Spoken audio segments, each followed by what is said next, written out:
Karl Marx වර්ග සඳහන් කරනවා මා උත්සාහ කරන්නේ ලෝකේ විවරණය කරන්න නෙමෙයි ලෝකේ වෙනස් කරන්න කියලා. ලෝකේ කොහොම හිතත් ලංකාවේ ඉතාමත් දරිද්‍රතාවයකින් පෙළෙන ගම්මානයක් තියෙන තත්ත්වයෙන් වඩාත් ඉහළට ඔසවා තබන්නට වෙහෙසුණු තරුණ චරිතයක් පිළිබඳව කතා කරන්නටයි අපේ මේ සූදානම. මම ඉස්කෝලේ ගිහිල්ලා නැහැ. පුංචි කාලේ නම් මල්දිනිපුර කැකිරාවේ හිටියේ. පොඩි දඹුල්ලේ පන්සල ගාවට යනවා. කීයක් හරි ඉල්ල ගන්න තාත්තයි පොලේ පෙන්නලා තාත්තා අබ්බ ගාතයි අම්මට යන්න එන්නත් බෑ. ජීවත් වෙන්න කීයක් හරි දෙන්න කියලා. මට හිතුණා ගම්මානයක් නිර්මාණය කරගෙන අහිංසක මිනිස්සුන්ටත් උදව් කරගෙන ප්‍රදේශයේ හොඳ පුරවැසියෝ වගේ ජීවත් වෙන්න ඕනේ. ගමේ කට්ටිය එකතු කරගත්ත ඉතින් ඔය තැන් තැන් වල නගරවල දුප්පත් කට්ටිය විවිධ ගම් වලින් ඇවිල්ලා ඉන්නවා. ඔක්කොම ඉන්නේ අහිංසක මිනිස්සුયો. ඉඩමක් කඩමක් ගෙයක් දොරක් ළමයෙක් පාසලකට යවා ගන්න වත්කමක් නැති අය තමයි ඉන්නේ. බබාලා හම්බෙන්නේ ක්ලිනික් එකට ගියාම මිස්ලා ගොඩාක් අපිව කොන් කරනවා. අපි බබාලා දෙන්නේ 3 දෙනෙක් හැදුවොත් අපිට බයිනවා කරල් දාගන්න බබාලා හදලා ඔයාලට දෙන්න තියෙන්නේ මොනවද දෙන්න බූදලයක් නැහැ කියලා.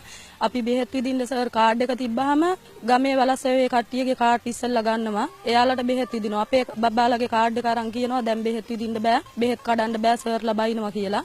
අපි එහෙම 5-6 වතාවක් බබාලා අරගෙන ආපහු ඇවිල්ලා තියෙනවා. එහෙම කරන්න හේතුව ඉතින් සර් අපේ දුප්පත්කම වෙන්න ඇති. අපි ගේකට ගිහිල්ලා පින්තූරයක් විකුණලා ජීවත් වෙන හින්දා වෙන්න ඇති. දුවට මේ 250ක් විභාගات වෙලා තියෙනවා. මෙතන දුවට මේ 100ක් ගෙවන්න කියලා තියෙනවා. ඒවත් දී ගන්න විදියක් නැහැ. මහත්තයර දැන් අද පොල් කඩන්න ගිහිල්ලත් ඇවිල්ලා තියෙන වැඩක් නැහැ කියලා තමයි. 55 කොහොම දීලා තියෙනවා. මට දෙන්න විදියක් තිබුණේ. ටීචර්ලා නම් කිව්වා විභාග ලියන්න පුළුවන් කියලා කොහොම හරි කියලා. ලොකු සර්ට කියලා හරි ගස්සලා දෙන්නම් කියලා. මං ඉස්කෝලේ ගිහිල්ලාම නැහැ. ඇත්තටම සර් කිව්වොත් මගේ දුව දවසක් ගියොත් පහුවදාට මම යවන්නේ නැහැ. අම්මා බඩගිනි යන්න බෑ අනිත් ළමයි කනකොට ඉන්න බෑ කියලා එහෙම යන්න නැති ගොඩාක් දවස් තියෙනවා. තම කියනවා නම් මෙතන ඉන්න සියලු දෙනාම මන් දනුවත්. ඊයේ රාත කාපු ගමන් මේ ගෙවල් වල එක බත් හැදියක්වත් ඉදෙන්න හාල් හුඳුවක් නැහැ මේ ඔක්කොටම. බිස්කට් කාලා තේ දෙපාරක් දුවා. ඇත්තටම සර්ලා දීපු බිස්කට් කාලා තේ වතුර බිව්වා ඊයේ රෑ ඉඳන් කාලා නැහැ. බිස්කට් 3ක් කාලා තේ දෙපාරක් බිව්වා. අද දවසටම හාල් හුඳුවක් නැයට අරන් ලුණුත් එක තමයි බත් කෑවේ. ලුණුත් එක බත් කෑවේ. කඩෙන් හිටිල්ල ගත්තා අපේ මාමලා කඩේ. මම ජීවත් වෙන්න ගෙයින් ගෙට ගිහිල්ලා පින්තූරයක් විකුණලා මම මේ ලංකාවේ හැමතැනම ගිහිල්ලා තියෙනවා. තිරුකුණාමලේ කොළඹ දක්වා මම ගිහිල්ලා තියෙනවා. අද දවසේ ගෙදර හිටියා කියලා අපිට කණ්ඩවත් දරුව දෙන්න දැන් පාසල් ගිහිල්ලා ඇවිල්ලා තින්නේ කුසගින්දරේ. ඇත්තටම දවස් 5ක් 6ක් ගෙදර හිටියොත් අපිට කැඳවත් බොන්න තත්ත්වයක් උදා වෙන්නේ නැහැ. ගමේ කොල්ලොන්ට රැකියාවක් නැහැ. සමහර අය පොල් කඩන්න යනවා. සමහර අය අතු කපනවා. එහෙම කපලා ජීවත් වෙන්නේ. සමහර අය යකඩ එකතු කරන්න යනවා මහත්. විවාහ නොවිච්ච කෙනෙකුට දරුවෙකුට උපැන්න සහතිකයක් දෙන්න විදියක් නැහැ. ඒ විතරක් නෙමෙයි. උපැන්න සහතිකයක් නැති දරුවෙකුට පාසලකට ඇතුළත් කරන්න බෑ. මේ වගේ විශාල පිරිසක් නීතිමය වශයෙන් විවාහ නෙමිච්ච මේ ගමේ ජීවත් වෙනවා. කැමති අවුරුදු 28ක් විතර වෙනවා. අපි දෙන්න එකතු වෙලා ඉතින් කසාදයක් බැන්දේ නැහැ අපි නීති අනුකූලව. ඉතින් නීති අනුකූලව කසාදයක් බඳිනවා නම් කැමති. අවුරුදු 12ක් ගාන ළමෙක් ඉන්නවා. ඒ ළමයි ගණනාගතේ හරි අපිට ඉදිරියට ගෙනියන්න ඕනේ. විදුලිය ලබා දෙන්න කියලා ඉල්ලීම් කරලා ලියලා තියෙනවා. අපි ජලය නැහැ, විදුලිය නැහැ.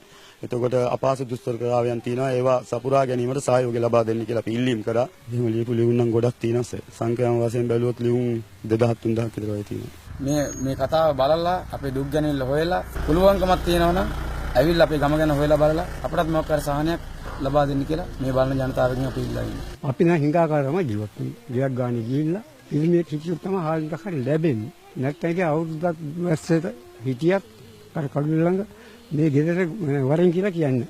මේ රටේ තියෙන මිනිස්සුන්ට ඇති නොකියන සමහර අයට තියෙනවා. සමහර ගෙවල් වල එක දිගට යායට වාහන ගාල් කළා. මේ රටේම එක්තරා ප්‍රදේශයක මිනිසුන්ට එදා වේල කන්න විදියක් නැතුව ලත වෙනවා. ඇත්තටම මේකට වාක් කියන්න ඕනේ කවුද කියලා තීරණය කළ යුත්තේ මේක බලන් ඉන්න ඔබම. වහින්නට හැකිනම් ගිගුම්දි වියලි ගම්බින් වලට ඉරදින් ඉදෙන්නට හැකිනම් බතක් දී බතක් නොයිදෙන තලක රහසින්